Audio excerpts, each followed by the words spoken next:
Hindi naman nanggigigil yung parehong nanggigigil dito. Ulitin ko ha. Hindi ako pabor. Hindi ko gusto si VP Sara, pero hindi rin ako galit sa kanya.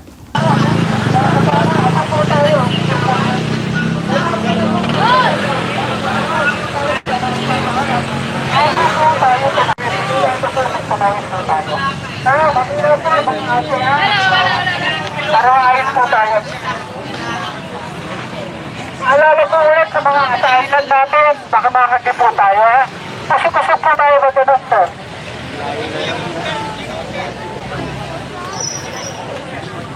Sumayo ang Panginoon At sumayo rin. Pagpapala ng panitan ng Panginoon ayon kay San Mateo.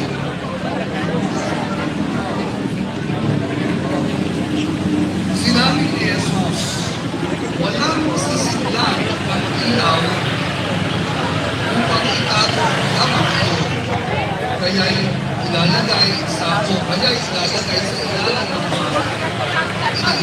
ang ilaw sa talagang kapungan ng pagpapanglawan.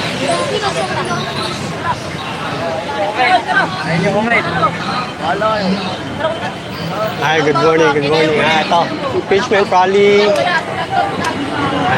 Hopefully, makakauha na si ano.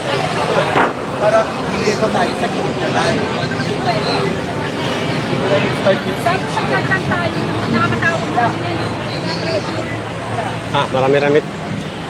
Sir, good morning, sir.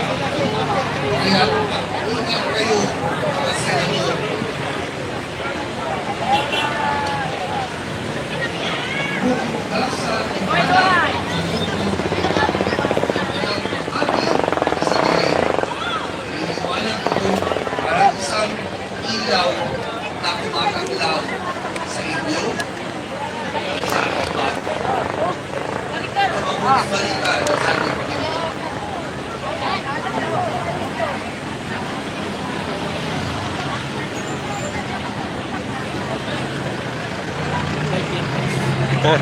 Yes, sir. Sara Duterte. Dakilang Diyos na makapangyarihan sa lahat. Diyos ng pag-ibig at katarungan. Ma'am, dahan lang ha. Sa araw na ito ay dito na pagpad. Justisya ang mithiin naming makamtan. Panginoon, batid po ninyo ang lahat-lahat. Halos nasa gilid lang lahat sila, kaya lang medyo mainit eh. Pagpapahirap at pangungurap. Ang dinastiyang politikal sa lungsod ng Davao. Sadyang nais na naming tutukan at malusaw. Batid po ninyo ang mga karumal-dumal na pagpatay.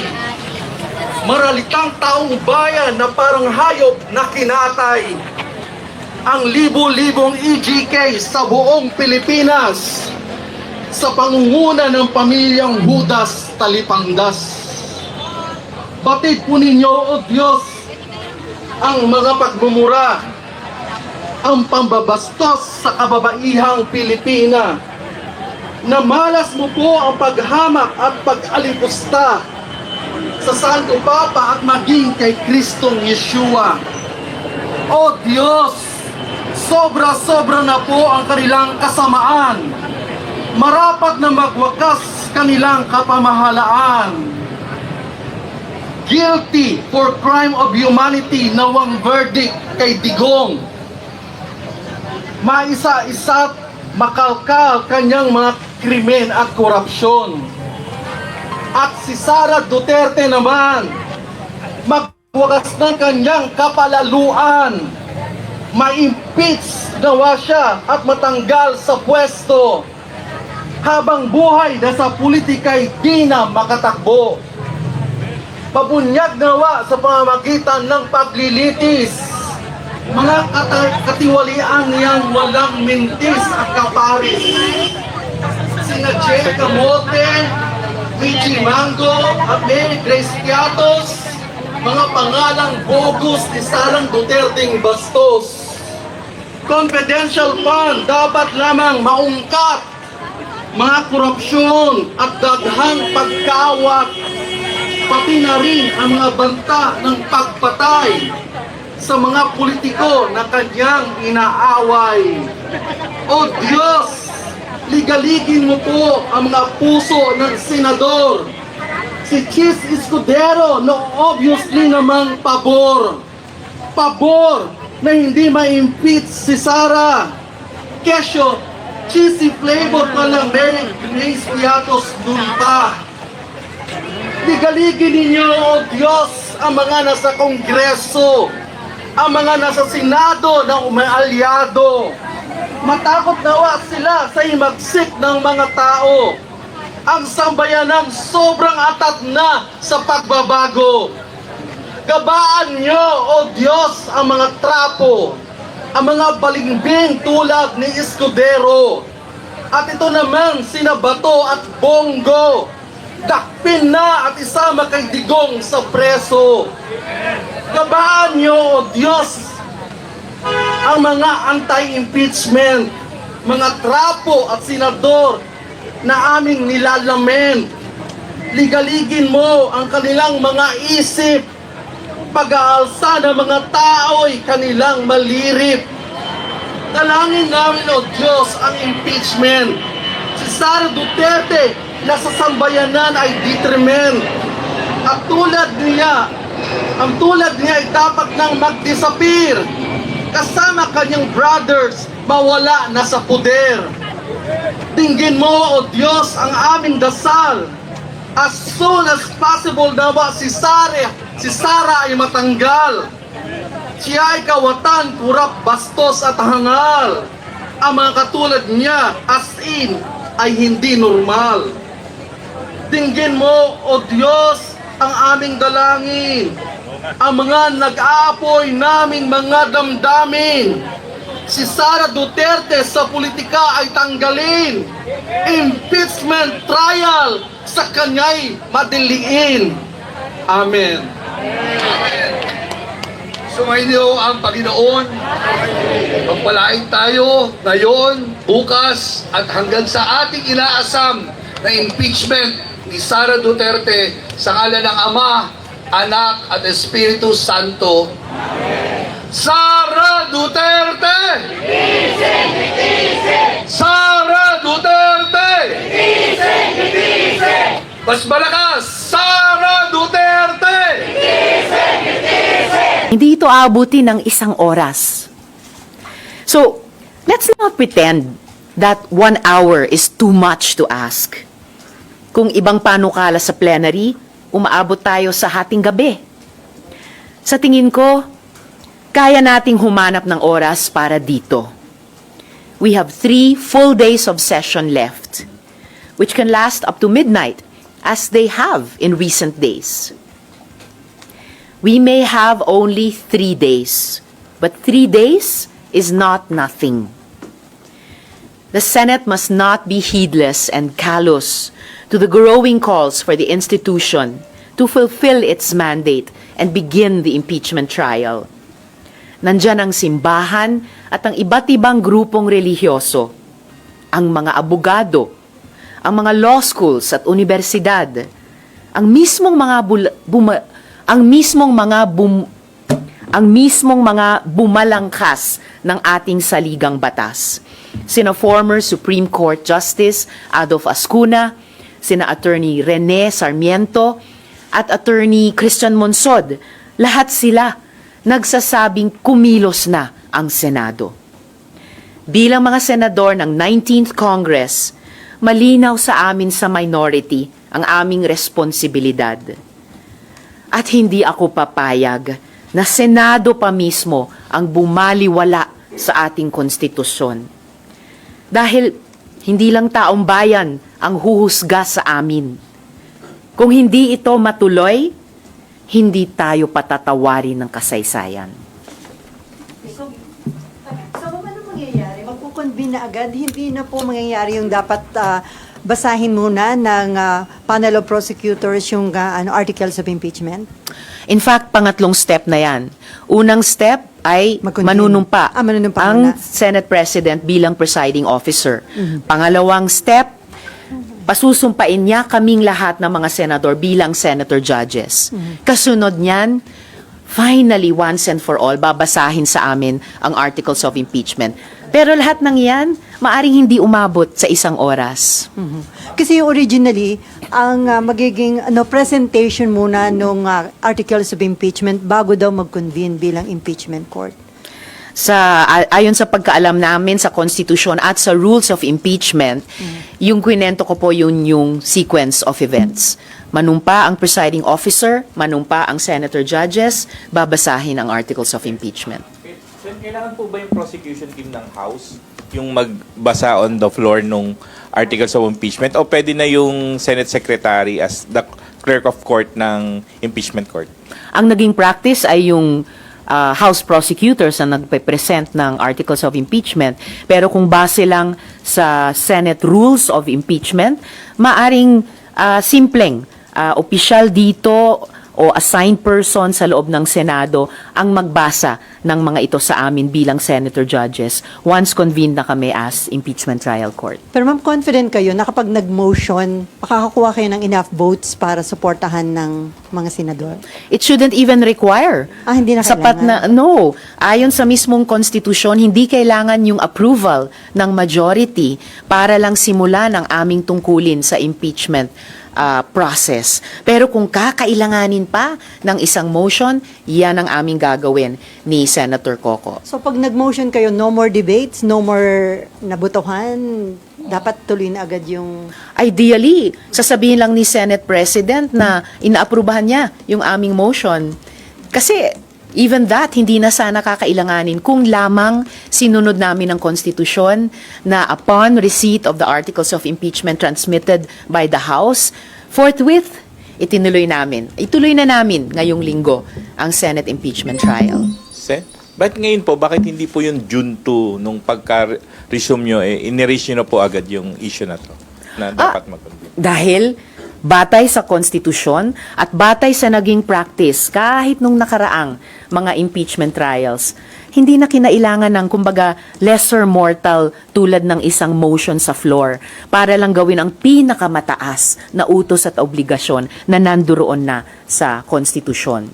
But since we are here now, kumbaga last 3 days na lamang, down to the wire tayo, sige, kahit yung extraordinary motion ng pagmo-motion pa sa floor, gagawin namin. Kahit ideally, kung ginagawa lang ng Senado ang aming talagang tungkulin ayon sa konstitusyon, dapat sana hindi na kailangan ito. But what prompted you po na gawin to mamaya? Dahil huling 3 araw na po natin sa 19th Congress, kailangan, kung hindi man nung February 5, kung hindi man nung June 2, ngayong June 9 onwards to 11, simulan na po namin ang impeachment trial.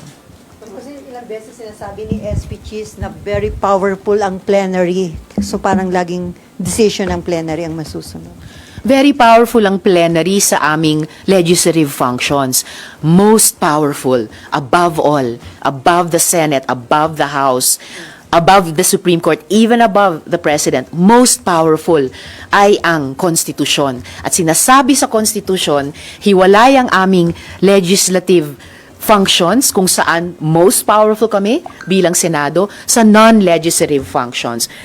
Magkahiwalay yung dalawang iyon. At sa non-legislative function ng impeachment trial, wala nang ibang kailangan magsalita kundi ang konstitusyon mismo kung amin lamang pakinggan at sundin. Si SP Cheese po kasi, he's under the belief na kahit may mag-motion, kailangan pa rin pagbotohan ng plenary. If it comes to that, since he is the presiding officer, do you think you will have the support po ng majority of the senators if it comes to a vote? Unang-una na, sa plenary ng session bilang Senado, pwedeng ang presiding officer mismo, ang Senate President o ang presiding officer, ang mag-approve or reject ng isang motion. Hindi kailangan kaagad ipasa sa amin para pagbotohan ang bawat motion, kahit simpleng motion. Ganon din, pag dito sa usapin ng impeachment trial, we will still be a Senate, magmo-motion kami.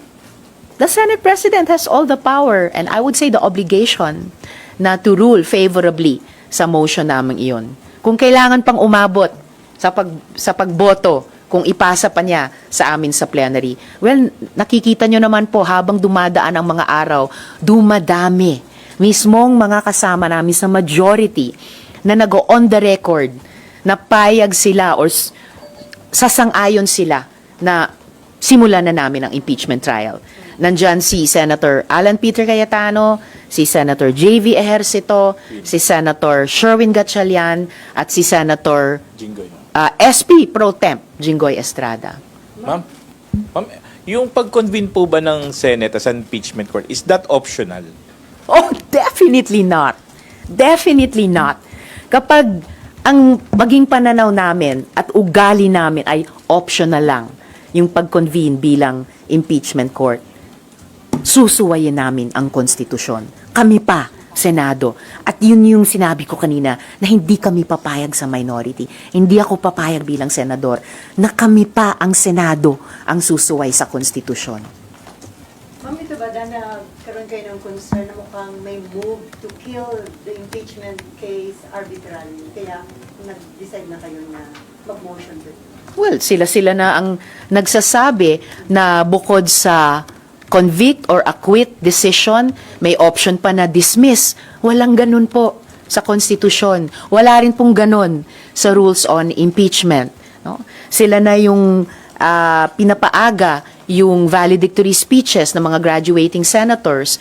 May lumalabas na kung ano-anong mga concerns na, ay, kung magva-valedictory na sa Martes, baka kulang ang mga tao sa Miyerkules. And alam naman natin, kailangan natin ng sacrosanct quorum na yan to transact business.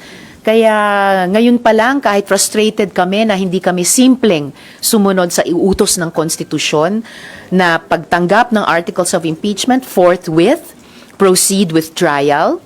So itong huling linggo, itong huling 3 araw ng sesyon, sige, gagawin namin yung extraordinary motion para lamang simulan yung opening rights ng impeachment trial. Kung magsi-start po today yung opening rights, Yes. sa timeline po ninyo, ano po yung nakikita po ng minority na timeline? Kasi po si Sentol ay, ang sabi po niya, possible to conclude the trial by June 30. Kayo po ba, anong timeline po ninyo sa minority? Wala po kaming binubuong or ipinapanukalang timeline kasi opening rights pa lang nga, hindi pa magawa-gawa eh. So we want to get over this first. Dapat hindi siya naging hurdle. Pero naging hurdle pa. We just want to get over this first hurdle. Kaya ngayong umaga, or nung inilabas yung ganong panukala na hanggang June 30, premature pa talaga. At saka, isipin natin, 19 days? Yun lang ba ang naiisip naming ibigay na time frame sa ganitong kaimportanteng proseso? Sa simpleng civil cases lang nga eh. Halimbawa yung pagbibigay ng bayad or pagsisingil ng bayad. Ang rules of court nagbibigay po ng 30 araw para doon. Ano pa kaya sa isang napaka-importanteng constitutional process tulad ng impeachment? And remember, hindi lang po iisang article of impeachment ito. 7 articles of impeachment. Hindi pa nga namin narinig formally ano-anong mga articles. Hindi pa nga namin narinig ano-ano yung pinipresent nilang mga ebidensya, mga witnesses. Wala pa po kaming pagkakataon magtanong sa mga ito. So paano namin masasabi ngayon pa lang na 19 days kaya na naming tapusin ang ganyang kaimportante at maaaring mabigat? Kasi meron lang kaming chance matimbang gaano kabigat ba, gaano katagal namin kailangang tanungin ito kapag narinig na namin. Hanggang ngayon, hindi pa napagbigyan yung prosesong iyon. Hindi po ito wala pong express lane sa impeachment. Hindi rin siya online shopping na may express delivery. Bigyan naman natin ng hustisya ang prosesong ito. Bigyan natin ng hustisya pareho ang mga panig ng House prosecutors at pati yung kampo ni VP Duterte. At higit sa lahat, bigyan natin ng hustisya ang taong bayan na kumakapit sa konstitusyon at dumadami at lumalakas ang mga boses na pinagsasabihan kami, gawin nyo na ang tungkulin ninyo. Pero ma'am, tama po ba? At least for this week, today, opening rights, and then tomorrow and Wednesday, ano pong mangyayari? Basta pwedeng, once buksan namin yung impeachment trial, mag-constitute kami as impeachment court. Doon namin pwedeng simulang pag-usapan yung timetable at gawin sa susunod na 2 araw ang mapag-usapan na para sa una at ikalawang araw pagkatapos mag-convene. At yung nalalabi pa, yung kakailanganin, kung ano man ang kakailanganin in fairness sa process, pwedeng ituloy ng 20th Congress. Ma'am, clarification lang. Bali mamaya, mga aasahan natin opening rights and then tatry nyo rin makapag-convene as impeachment court. Asahan nyo po na magmo-motion kami ni Senator Pimentel na gawin na namin ang opening rights, which would constitute convening ourselves as impeachment court. Panunumpa ng presiding officer, panunumpa naming senator judges, pagpresenta sa amin ng articles of impeachment. Nagra-rally sa labas, kaugnay ng wage hike, kaugnay ng PhilHealth, at kaugnay ng impeachment, ay natasan ko na ang Sergeant at Arms na tiyakin na magiging ligtas lahat na makikilahok sa mapayapang pagprotestang ito na ginagalang, siyempre, at nirerespeto namin dahil karapatan nila yan sa ilalim ng saligang batas. Pero pinatitiyak ko kasabay nun na hindi kami makakaapekto sa mga motoristang dadaan sa Jokno, gayon din sa mga empleyado at bisita na pupunta, papasok at lalabas ng Senado. Wala pa rin ako nakikitang resolusyon. Yung binanggit, yung nilabas yung resolusyon, kayo naman ang naglabas nun, hindi naman ang Senado. So, hanggat walang fina-file, wala naman kaming actionan o ma-actionan. Sir, merong nilabas na timelines, yung proposed timelines sa Senator Tolentino that will essentially abbreviate the trial and have a judgment by June 3rd. Bagay yan ang dapat pagpasahan ng impeachment court at hindi ng Senado at hindi ako o siya. Mapag-uusapan lamang yan kapag na-convene ang impeachment court dahil desisyon ng impeachment court yan. Pero may kling sagot siguro, paano ba at bakit ba naging objective na paikliin, pabilisin ang trial? Hindi ba dapat protektahan natin ang karapatan ng magkabilang panig, ang nasasakdal at ang prosecution, na mabigyan sila ng sapat na panahon na ipresenta ang kaso nila upang sa gayon may basehan ang pagpapasya ng mga senator judges pagdating ng panahon. Sir, wala kayong pressure na nararamdaman considering yung open letter sa inyo ng UP Law School, De La Salle, San Sebastian, na lahat ho nananawagan sa inyo na immediately action na itong impeachment case. Nasan sila nung hindi naman iniwan yung impeachment at functus officio, dinismiss ng Senado yun bagaman hindi tapos. Yung kaso ni Chief Justice Corona, pinagpasahan ng Senado. Yung kaso ni Ombudsman Gutierrez ay dinismiss ng Senado bago pa mag-trial dahil nagbitiw siya. Sa 3 kasong yon, nag-trial ang Kongreso matapos ang recess nilang nakaschedule. Walang pinagkaiba. Final yung impeachment complaint, ilang araw bago mag-recess ang Senado. Nag-recess ang Senado, nag-trial pagka-recess. Wala naman tayong narinig na reklamo nun mula sa iba't ibang grupo. Pabor siguro sila o kontra siguro sila sa impeachment nun, hindi ko alam. Pero sa kasong ito, yun din ang ginawa ng Senado. Final sa huling araw, yung ibang impeachment nga ay 1 linggo pa bago nag-adjourn, hindi naman nag-trial ang Senado. Ito, final sa huling araw, ilang oras bago.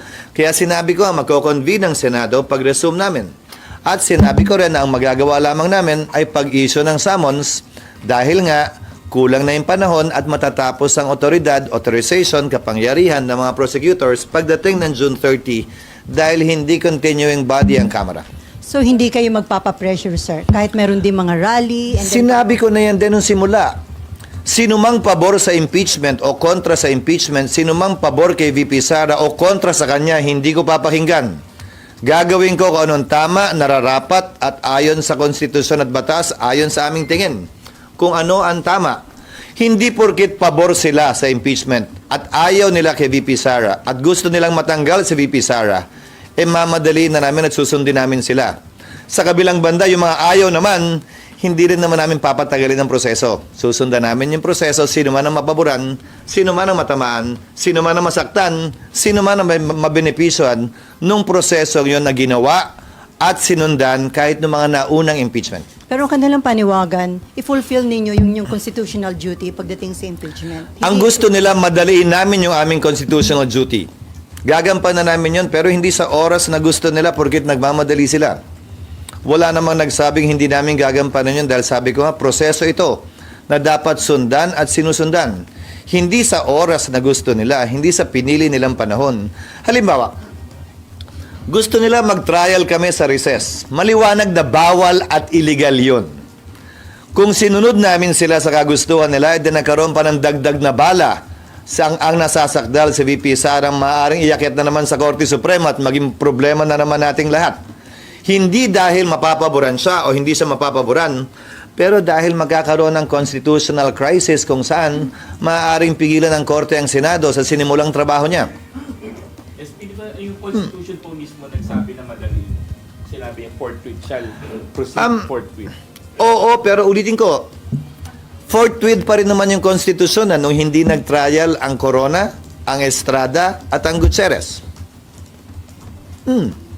Tapos, Hindi naman nagbago yung provision ng konstitusyon, ay yun pa rin. Nagreklamo ba kayo? Nagreklamo ba sila? Wala naman. Siguro, dahil tutol sila sa impeachment. Hindi ko alam. Pero tutol ka man o pabor, dapat pareho mag-apply at pantay na mag-apply ang rules. Ngayon, kung sasabihin mo rin yan, pues anong posisyon at lugar ng Kamara, ulitin ko. Sila hindi nila sinunod, hindi yung salitang forthwith, kundi yung salitang immediately. Ang sasagutin mo sa akin sila yun tapos na yun Hindi ganun yun. Tama kung tama ang proseso, mali kung mali ang proseso.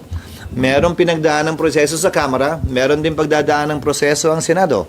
Kung sila, inupuan nyo ng matagal, base sa kanilang diskresyon, wala naman silang narinig sa amin, ganon din siguro dapat sila pagdating sa kapangyarihan at prerogative ng Senado sa ngayon. SP, para sa inyo, walang undue delay na nangyayari sa kaso na. Ang pwede lamang makapagsabing may ginawang mali ang Senado kung sakasakali, kaugnay ng legal na bagay ay Korte Suprema. Ang pwede lamang makapagsabi na tama o mali ang sinuman sa panahong ito ay kasaysayan. Hindi naman ito paramihan lamang ng opinyon. Ang final arbiter ng lahat ng legal na katanungan ay ang Korte Suprema kung sakasakali. At hanggang sa ngayon, nakabinbin pa ang kaso sa Korte Suprema, yung mandamos in particular na inuutusan sana kami na mag-trial na agad maski na bakasyon kami. So sir, on June 11, ina-assure nyo na mangyayari ho yung pag-convene nyo as impeachment court? Yon ang nakalagay sa schedule namin. Yon ang binabalak kong gawin. Pero gaya ng sinabi ko, lahat ng bagay ay dadaan sa motion. Lahat ng bagay ay dadaan sa plenary action. Nung sinet ko ng June 2, wala namang nag-object na miyembro. Nung nireset ng June 11, bagaman may agam-agam, wala namang nagmotion para mas maaga. Malayang magagawa yun ni naman kung sakasakali. Pero dahil nga walang gumawa nun, yun na naging kapasahan na ng Senado bilang isang institusyon. At yung, sir, yung resolution seeking de facto dismissal, hindi nyo yung pwedeng i-discuss during your regular session? I refuse to discuss a piece of paper, a scrap of paper that has not been filed. That is not in our records. Just in case, sir, may file before June 11. Ayokong pag-usapan kasi isang bagay na hypothetical Kung may mag-file man ng kung anumang motion o resolusyon at hihilingin nilang pag-usapan at pagdebatihan, pag-uusapan at pagdedebatihan namin yon sa plenaryo. Sir, sabi ni Sen Coco, magpatawag na daw po kayo ng all-member. Hindi ako sang-ayon sa all-member caucus dahil hindi ako sang-ayong pag-usapan ito sa loob ng isang kwartong walang nakakarinig. Mas gusto ko pag-usapan ito sa plenaryo, pagdebatihan ito sa plenaryo, pagbotohan ito sa plenaryo. Wala kaming tinatago at wala akong nais itago ang Senado kaugnay sa bagay na ito. Ang caucus ginagawa lamang yan dahil may mga usapin at pag-uusap o salita na hindi pwede marinig ng publiko. Naniniwala ko kaugnay sa bagay na ito. Lahat ay pwede at dapat marinig ng publiko at anumang pagpapasya, kailangan padaanin sa botohan para on the record, para magamit ding basa nito ng mga susunod at darating pang Senado sa kinabukasan. Sir, si dating... Sir, Sir, ang mga ikinadidismaya kasi is, number one, hindi na nga daw nag-trial nung February. Of course, meron kayong explanation for that. Tapos, sinet ninyo ng June 2, hindi pa natuloy, minove to June 11. And then, meron pong lumabas na mga yung resolution, and then merong for the dismissal, and then merong statement like si Senator Tolentino na functionally dismissed pag nagtapos ang 19th Congress. So nandun yung ano kasi... Putulin muna kita. Sige Hindi po. ako sang-ayon kay Senator Tolentino sa bagay na yan. Sinabi ko na yan noon. Ang paniniwala ko at ang tingin ko, tatawid dito. Pero itong opinion to, mula sa 19th Congress, ay hindi pwedeng i-bind ang 20th Congress. Kailangan pagpasahan muli yan ng 20th Congress. Maalala nyo, February 6, isang araw matapos finaling ng impeachment, sinabi ko na ang mga mangyayari at wala akong tinago. Diba, sabi ko, pag-resume namin, kami ite-take up ito. Ang magagawa lamang namin dahil sa mga requirement ng panahon para makasagot ang nasasakdal, malamang summons lang, baka makapag-pre-trial kami, baka maaprubahan namin yung rules namin. Hindi ba? At sinabi ko na rin na may mga president sa United States na tumatawid ito. At marahil dito sa Pilipinas, ang isang president ay yung SET, na kung saan yung mga kaso ng Senate Electoral Tribunal tumatawid ng susunod na Kongreso. Yung kaso. Dahil 6 na taon yung pinoprotesta. Wala pang pasya ang Korte Suprema kaugnay sa bagay na ito. Pero may ilang basehang pwedeng gamitin para pakita at patunayan at i-assert, ilaban na ito'y tatawid. Dahil na rin nga sa prinsipyo, sa batas, na anumang sinimulan ay dapat tapusin. And then SP kasi ang Hindi lamang sa konstitusyon at sa batas, pero sa pagpapasya ng Senado kaugnay sa mga dapat naming ipasa.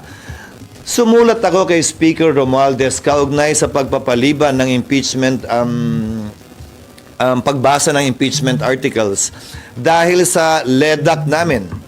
Nais kong sabihin na karamihan sa mga panukalang batas na yon ay naihabol na namin makalipas itong linggong to. Banggitin ko ang ilan, ang Right of Way Act, third reading today, ang 99-year lease, mararatify namin mamayang hapon, ang SEMEPA, pinirmahan na ng Presidente, ang Mining Act, hopefully matapos ang BICAM ngayon o bukas para mapirmahan na rin, ang Judicial Fiscal Autonomy, third reading din namin ngayong araw na ito, ang denatured bill ay maaprubahan din namin sa araw na ito. Last week ay inaprubahan namin ang Bicameral Conference Committee ng Livestock Bill na aprubahan din namin. Aaprubahan din namin sa araw na ito ang Nuclear Bill, ang framework na mag-establish ng pagkakaroon ng nuclear energy dito sa ating bansa. Ito third reading din namin ngayon ang Anti-Pogo Bill ayon sa nabanggit ko, ang Virology Act at gayon din humigit kumulang 50 local bill na bagaman hindi importante sa mata ng marami ay importante sa mga lokalidad kung saan ito makaka-apekto. Magagawa na namin lahat yan sa araw na ito. Baka may sumobra ng konti hanggang bukas. So meron kaming sapat na panahon para gawin ang ibang mga bagay pa, kabilang na ang impeachment. Opo, sir, isa na lang. So sigurado magko-convene kayo sa impeachment court sa... Yun ang gusto ko at yun ang plano ko. At yun ang sinabi ko sa lahat ng liham na pinadala ko naman sa inyo at kay Speaker Romualdez. Sir, paano daw kung today may mga senador na mag-motion na simulan nyo na yung impeachment process? Pagbobotohan yon at pagpapasahan ng plenaryo. So sure sir na once filed ay mailalagay siya sa agenda at matatakal today? Once filed ang ano? Pag once filed po yung reso, Anong reso? yung resolution on de facto dismissal. May proseso yon. If a file, Okay. ibabasahin, kailangan basahin, hindi filing lamang. Parang yung impeachment lang yan. Hindi porkit final, ay yun na yun. Dapat pag-file, i-refer sa order of business. Sa kasong ito, kung resolution yan, Committee on Rules. At Committee on Rules, i-report out naman yun. Yun ang proseso. Pansinin nyo, bago kami mag-adjourn, nag-approve kami ng, ang tawag ng iba yung Miss Universe resolutions, yung mga commending. Lahat yun, nire-refer sa rules yun pag-file. Binabasa, nire-refer sa rules pag-file. Ang rules, nire-report out, pagbobotohan sa plenaryo. So, yun din ang proseso nun. Ang rules ay isang komite na magpapasya base sa membership ng komite, majority and minority. Sir, si dating Senate President Franklin Drilon, sabi niya, message niya sa mga senador ngayon, sabi niya, my message to my former colleagues who seeks to hide the truth, the resolution is clearly unconstitutional. Do not play with fire, baka masunog kayo. Ulitin ko sino bang pinatutukuyan niya dahil wala pa namang pending na resolusyon na may nag-akdang senador? Ang tanong ko nga, saan galing? Oo, pero pinirmahan ba niya? Pero sabi ni Senator Amy, group effort daw yun. May mga Hindi ko kayang magsalita para sa kanila. Mas magandang ipukol niyo yung tanong kaugnay niyan sa kanila. Pero hanggat hindi yan ipa-file, walang pag-uusapan o tatalakayin ang Senado. Sir? Yung position nyo pa rin, pwedeng pagbotohan ng Senado kung magko-convene kayo. Lahat ay pwedeng pagbotohan ng Senado. Hindi ko posisyon yon. Rules ng Senado yon. Halimbawa, pinagbotohan ng Senado yung pag-dismiss functus officio ng ERAP impeachment trial. Senado yun hindi ng court. Dahil ayaw nang magpakita ng prosecutors.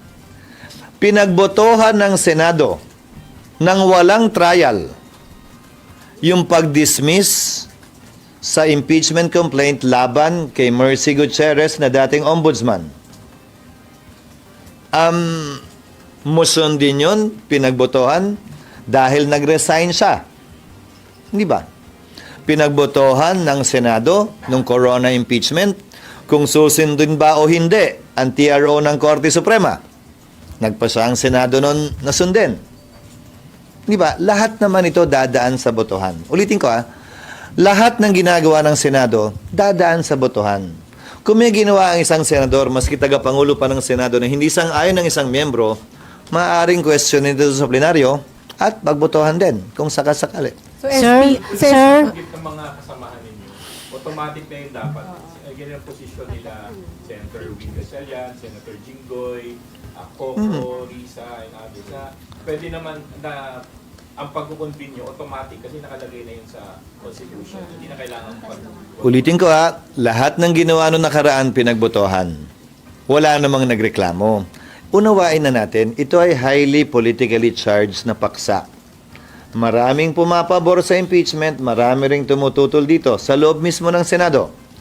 Maraming pumapabor kay Vice President Sara, maraming ayaw sa kanya sa loob mismo ng Senado. So asahan na natin magkakaroon ng iba't ibang opinion kaugnay niyan.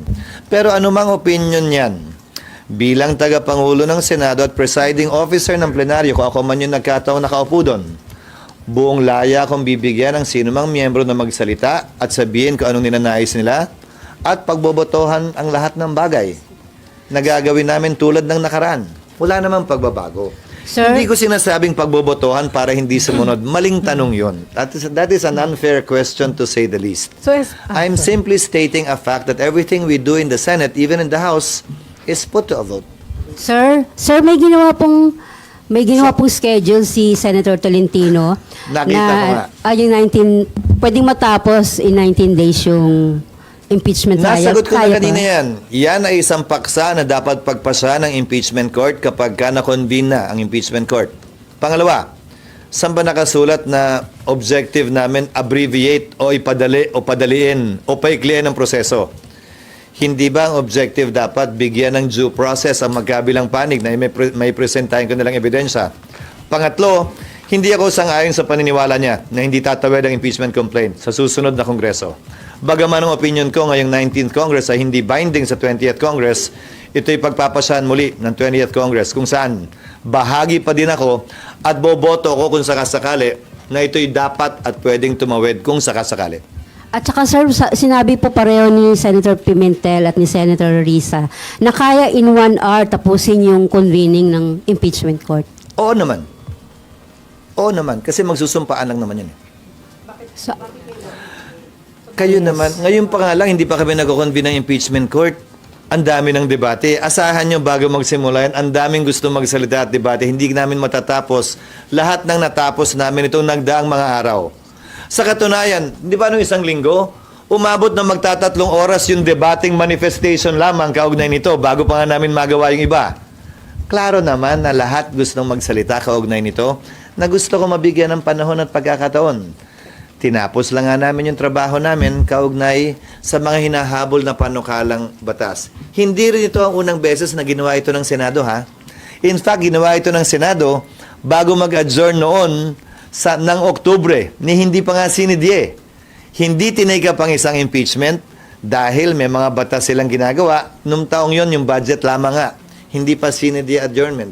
So, wala kaming hindi sinusunod na president o ginawa ng Senado sa nagdaang panahon. Pero sir, hindi ba naiwasan Hello? sana yung mga debate kung nasimulan na agad yung impeachment process? Hindi naman kami takot sa debate dahil the Senate, like Congress, like the House, is a deliberative body. That is what we do. We debate, we argue, and then we vote. The Senate should not shirk from that responsibility.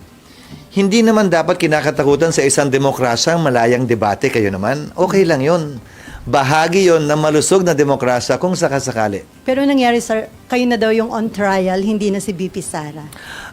Sabi nino, Senator Alan, and then baging Senator Coco.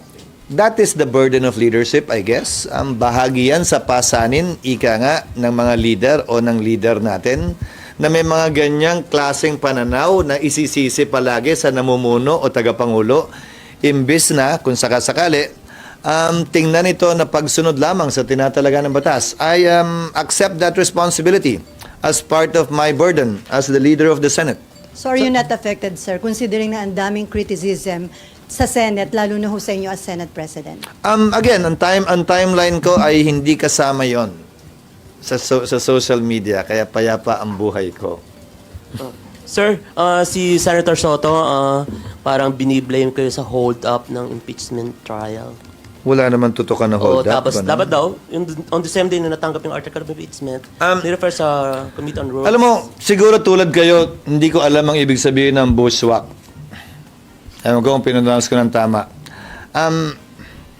Binushwhack ko daw ang impeachment.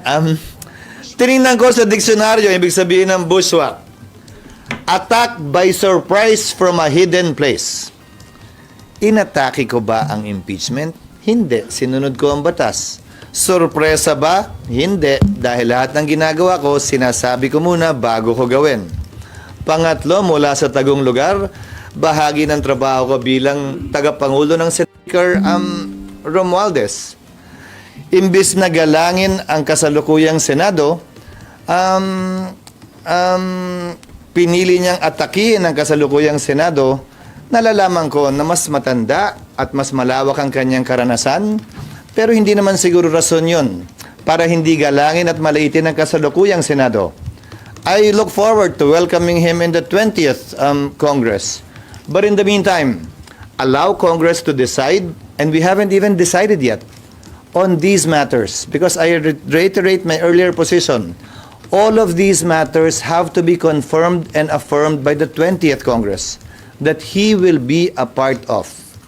Darating yung tamang panahon para pagdebatihan yun sa 20th Congress. Dahil hindi ko sinasabi na lahat ng pagpapasya namin ay binding sa susunod na Kongreso. I've been saying that for the longest time already. Whatever we do needs to be confirmed and affirmed by the 20th Congress. Ganon din ang Kamara, ha? Whatever they did in the 19th Congress, pagtawid ng kasong ito sa susunod na Kongreso, kailangan din ay pwede rin yung pagpasyahan ng susunod na Kongreso. Kaugnay sa kagustuhan nilang ituloy pa ba to, ayaw na nila. Tulad lamang ng ERAP impeachment trial. Nagpasya ang mga prosecutors noon sa kalagitnaan ng pagdinig ng trial. Ayaw na namin at nag-walkout sila at hindi na bumalik. Naalala nyo? Pero, nangyari ang EDSA, natanggal, so wala nang dahilan pa para bumalik. Pero may kapangyarihan at karapatan sila na gawin yun, lalo na sa pagpasok ng bagong Kongreso. Again, the 19th Congress House, the 19th Congress Senate cannot bind the 20th Congress House and the 20th Congress Senate, especially on this topic na pagtawid ng impeachment. SP, good morning. Dexter Ganibi po ng Abante Radio. Yes, sir. May mga binabanggit, SP, na yung inyong hakbang na itawid sa 20th Congress, ang impeachment ay para sa mapanatili kayo sa pwesto pagiging SP sa susunod na Kongreso dahil maraming mga senador ang gusto din itawid ito sa 20th Congress. Yung mga papasok pa lang sa 20th Congress ang panayang sabi ng impeachment at ng kanilang pagtakbo bilang Senate President. Napansin ba niyo itong nakarang 2 linggo? Pinag-uusapan ko lang yung mga panukalang batas na nais naming ipasa at ihabol at itong kasalukuyang impeachment. Haharapin ko ang mga katanungan at anumang kailangan gawin kaugnay ng 20th Congress kapag ka natapos na ang kongresong ito. Walang kinalaman anumang pagpapasya namin ngayon. anumang pagpapasa at posisyon ko ngayon sa pagtakbo o hindi ko pagtakbo sa anumang pwesto sa Senado. Talking about 20th Congress, SP, mayroon daw gentleman's agreement between you and Senator Tito Soto? Sabi nino, From the sources, from... ikaw naman, other mahirap side. naman mag-sources.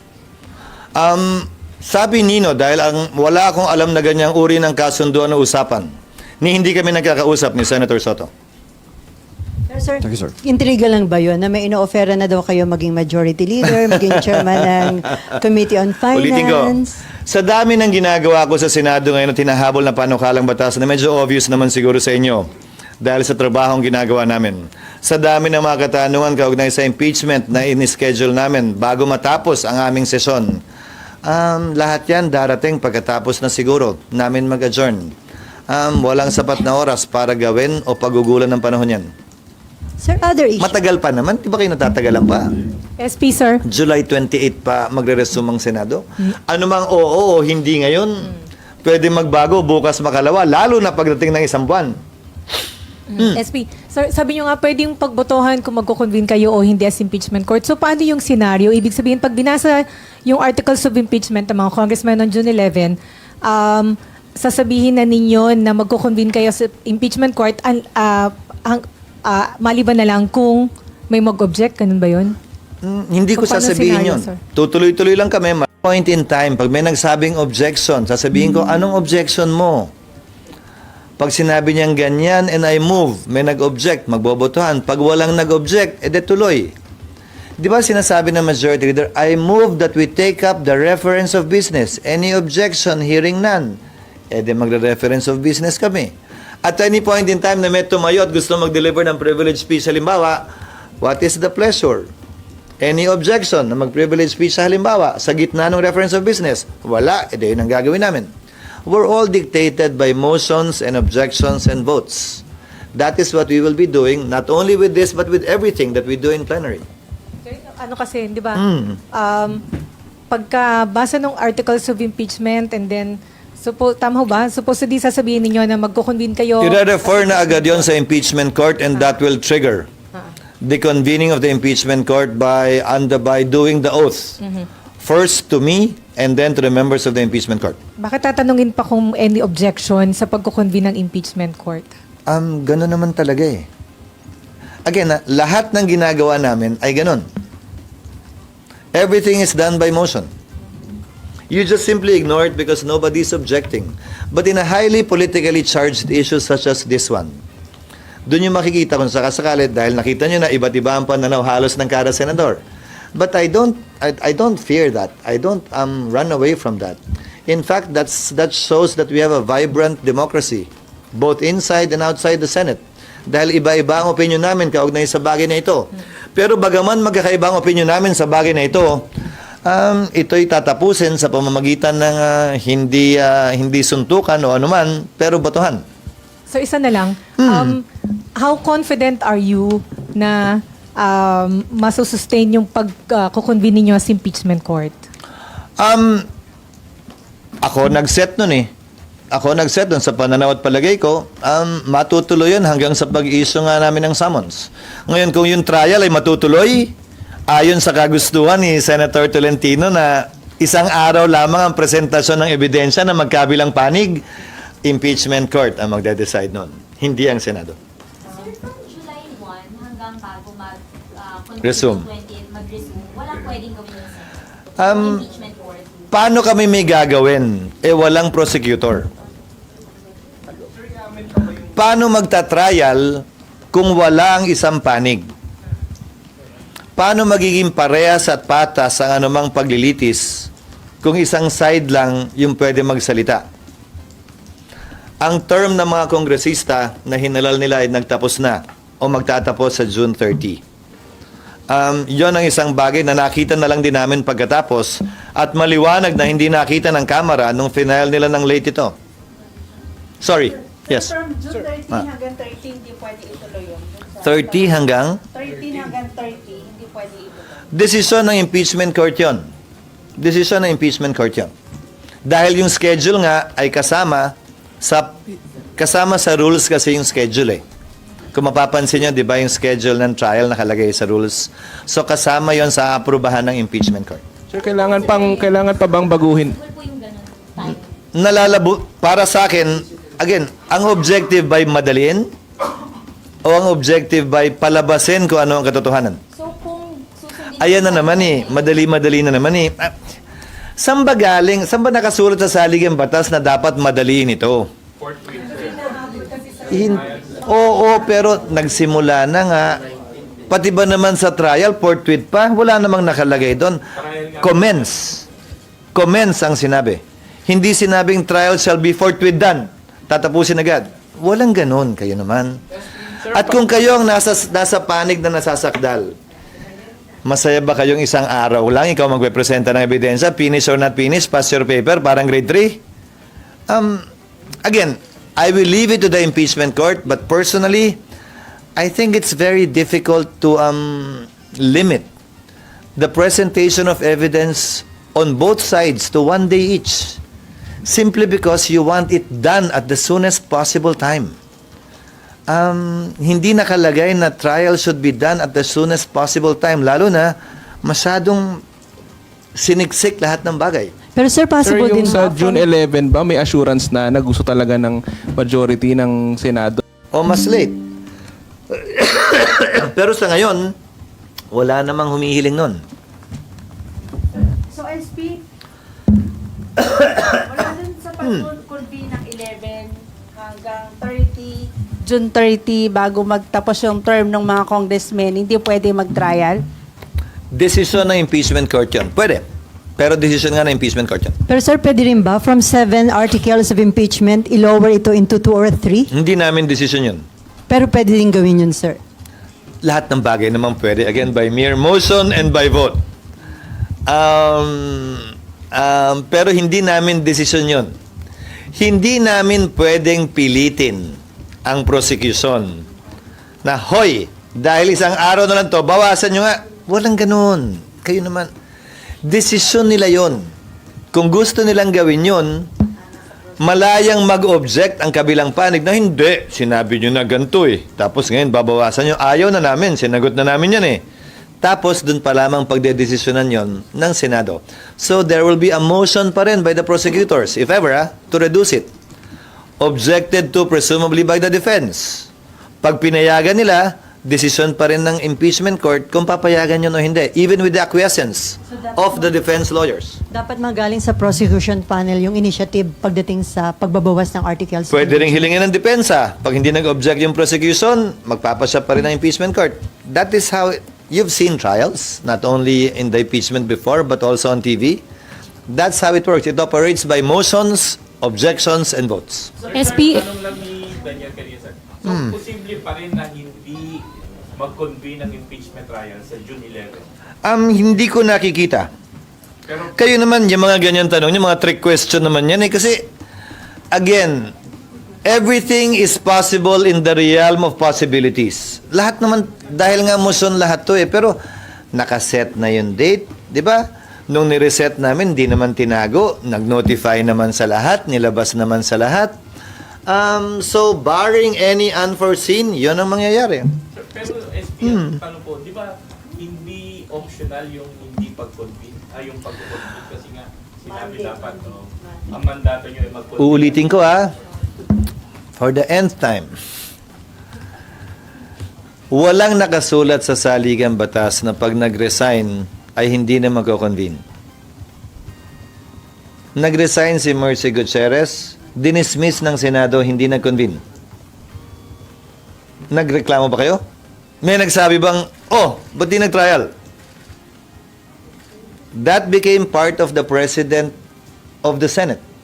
Hindi nagpakita yung prosecutor. Hindi tinapos yung trial. Dinismiss ng Senado. Hindi tinapos ang trial. Again, lahat ito posibilidad at lahat ito nangyari na sa nakaraan. Sa katunayan, iisang impeachment complaint pa lang na nasimulan at natapos sa kasaysayan ng Senado, Yung kay Chief Justice Corona pa lamang. Wala pa ako, in recent history, wala pa akong naalalang natapos na impeachment complaint na sinimulan at tinapos hanggang sa dulo. Kung sakasakali, ito pa lamang ang pangalawa. Pero SP kasi yung sitwasyon nung kay Mercy tsaka yung kay CJ Corona, hindi pareho ng sitwasyon ngayon. Hindi nag-resign, tapos wala rin nag-walk out ng prosecution. Hindi CJ Corona, Erap yun. Sorry, i-era pa lang. Bakit alam mo na ba yung ending? Hindi pa naman natin alam yung ending dito eh. Alam natin yung ending ng mga yun dahil binabalik tanawan na lang natin. Ito'y kasalukuyan pa lamang nangyayari. So far, yung dalawang reasons pa lang po na yun, yung nag-resign, yung may walk out, yun pa lang yung parang precedent na pwedeng i-dismiss outright. Hindi ko sinasabing pwedeng i-dismiss. Ang sinasabi ko, ginawa yun ng Senado noon. So ngayon po, ano po ba yung mga parang grounds? There's no pending petition. There's no pending resolution. It's not for me to speculate on the grounds. Ano ba naman? Hindi ko trabaho yun. I mean, ano po yung mga pwedeng maging reasons for an impeachment court not to... I have no idea. I don't want to speculate. Dahil pag nag-speculate ako, sasabihin nyo na naman, ayaw ko, tapos dagdag na naman yan. Again, kindly avoid putting ideas or concepts into in my mouth. These are all Yung konting delay kay Era and even doon kay Mercy Gutierrez, hindi kasi tumawid pa ng another Congress. Kumbaga nagtuloy lang yung session with the same Congress. Ang posisyon ko ay tatawid to. Pero sir, Matagal ko ng posisyon yan, nagsimula pa lamang tayo dahil sabi ko nga, di ba, kulang ang oras para tapusin ito. Sinabi ko na simula't simula, ang personal kong posisyon, tatawid ito. Pero pagbobotohan niya ng kasalukuyang Senado at ng darating na Senado. Hindi lamang posisyon ko ang palagi nasusunod. May opinion man ako, pwede itong tutulan ng sino mang miyembro at pag tinutulan, pagbobotohan. so nagkaroon kasi Sir, ng sa impression Wednesday- na parang may intention to kill the impeachment case arbitrarily dahil Sino? dun sa mga naging development, sir, na sinabi ni Tolentino na parang magiging functionally dismissed, tapos may reso. Idea lang ni Senator Tolentino yun, hindi naman pinagbotohan yun. Hindi yun posisyon ng Senado. Pero yun nga, parang gano'n na naging concern ng marami. Parang may intention to kill Karapatan nilang mag-isip ng ganon, pero ang Senado ay wala pang pinagpapasahan. Sir, sa Wednesday... Bagaman majority leader si Senator Tolentino, napansin nyo, nung tumayo siya at si Senator Pimentel, manifestations ang kanilang ginawa, hindi mga motion na pinagbotohan. So, posisyon niyang personal yun na nalagay sa record na nirerespeto ko, bagaman iba ang pananaw ko. Yes. Sir, sa Wednesday po, meron pa bang, sir, sa Wednesday po, meron pa bang ipapasa ng mga bills o mag-start na agad ang convening? Wala na. Nakasuot na kayo ng robe, papasok ng session? Ano pa mangyari? Nandun pa rin kayo sa robe, ha? Yes, sir. Anong senaryo sa Wednesday? Anong oras yes, may entirely CA vote pa kami ba? nun. Kasi 308 ang appointments at nominations na hinahabol namin. Siguro ko naka 1/3 pa lang kami last week. So, bukas at sa Martes, CA kami mula alas 12 o alauna hanggang matapos. Kaya na-delay kami nung nakaraan, di ba, nung Wednesday. So, as soon as matapos yung CA, magko-convene kami. Wala na kaming isa-second reading, useless na. Wala na rin kaming ito-third reading. Kung meron man, ratification na lamang ng BICAM report na may clean na lamang yon. Pagkatapos nun, nakaschedule ng basahin ng prosecutors yung kanilang articles. I-refer sa impeachment court. Susumpa ako bilang presiding officer. Papasumpahin ko, malamang sa SecGen na lang. Papasumpahin ko mga miyembro ng Senado. Hindi pa namin sigurado kung pagsumpa ay naka-robe na ba o pagkatapos sumumpa, doon pala magro-robe. Wala pa kami doon. Madali na siguro yun. Depende na sa trip nila. Hindi na by motion yun kasi naka-recess kami. So, pero nung nagdaang impeachment, nag-robe sila pagkatapos sumumpa, nag-recess para pag bumalik, naka-robe at doon pa lamang magko-convene yung court. Pag-convene ng court, hindi ito Senado na, walang majority leader. Wala sa rules namin ang may majority leader ang impeachment court. So everything, all the orders, specifically yung summons, will be issued by the presiding officer. Kung may magdagdag pa na motion, let's say in schedule ng trial, yung rules amendahan, i-entertain din yun doon. Tapos, pagkatapos ng pag-issue ng summons, kung hindi magta-trial matapos ang June 11, edi adjourned yun. Kung mapagpasahan na mag-trial pagkatapos nun, edi tutuloy-tuloy yun hanggang June 30. Follow through lang dun sa question. Tino na hindi tatawid, na hindi naman ako sang-ayon doon, at tila hindi naman yun ang posisyon na mas nakararami. Nagdebate nga sila ni Senator Pimentel, hindi ba? Actually, I tend to agree more with the position of Senator Pimentel na ito'y tatawid for the several reasons I mentioned pa before. That legally, you should finish what you started. So, walang intention na patayin yung articles of impeachment bago pa man magkaroon ng paglilitis? Wala ako nalalaman na intention sa ngayon. At hindi nyo papayagan, sir, na mangyari yan? Pagbobotohan yun kung meron man. Pagbobotohan yun kung meron man. Ano bang ground? Kung yung lumabas na sinasabi niyong resolusyon, hindi. Definitely not. On my part, that's my vote. Pero anong sinasabi ba niyong ground? Mag-usap tayo pag may ground na. Kasi Hindi, scrap nga eh. Nakwento lang sa akin. Nakwento lang na Kasi- yun daw yung laman. Kasi sa dami ng binabasa ko, kayo naman, babasahin ko ba yung hindi pa na-file? Pwede ba pag na-file na, doon ko na lang babasahin? Hindi. Sir, kasi daw malalagay sa alanganin ang reputasyon at integrity ng Senate kung sakaling magkaroon nga ng arbitrary dismissal. ng case. Again, Celia, let history be the judge of that.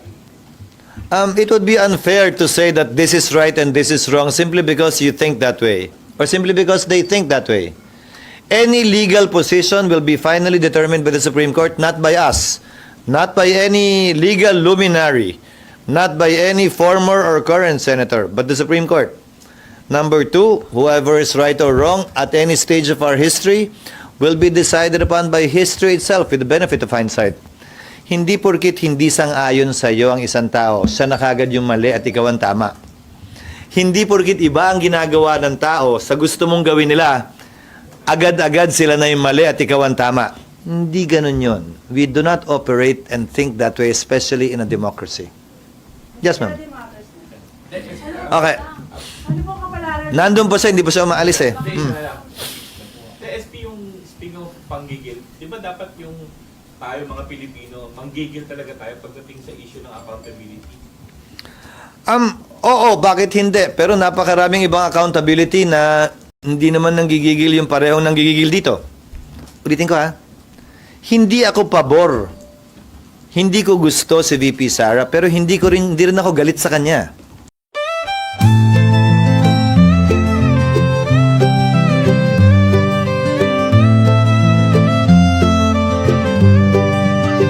Sa bawat pagsikat ng araw, ikaw ay nandyan. Tinig mong matatag, sa amin ay gabay. Pag-asa ng bayan, pangakong totoo. BBM, isa kang totoong tao. Sa mahirap at api, ika'y sumusuporta. Tapat mong paglilingkod, lahat kami nakakita sa iyong pamumuno. Bayan ay umaangat, bagong Pilipinas, pangarap ay tapat. Ikaw ang aming BBM, Pangulong matapat. Sa puso ng masa, inaangat ating watawan. Sa hirap at ginhawa, ika'y kasama. Pilipinas ay papangon, dahil ikaw ang pag-asa. Mula Luzon, Visayas, hanggang Mindanao, boses mo'y umaabot, dala ay pag-ahon. Magtulungan, magkaisa, sabi mo sa lahat, para sa bayan, ikaw ang aming alamat. Ang pangarap mong bansa taas noo masagana, manggagawa't magsasaka, binigyang halaga.